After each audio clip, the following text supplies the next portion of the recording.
भक्ति के जोत जलत है। गाँव गली शहर मन राम भजन मन लगा ले।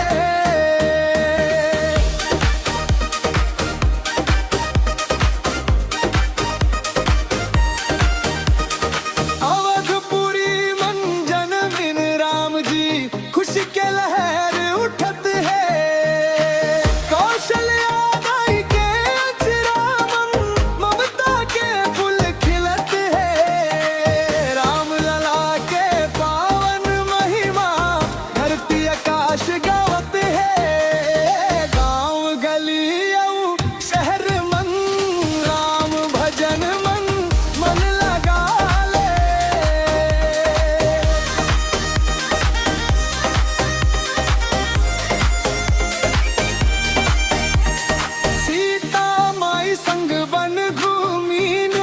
लक्ष्मण संग रदारे गीन जंगल जंगल दुख सही के धर्म के डगर मन चलीन।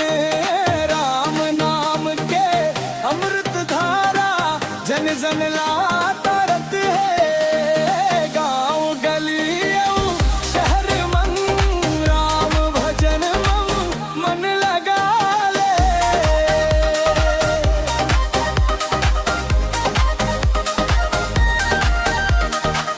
हनुमान जी के शक्ति अपारा राम काज बर दौड़त है। रावण जैसन अहंकारी ला सत्य के बाण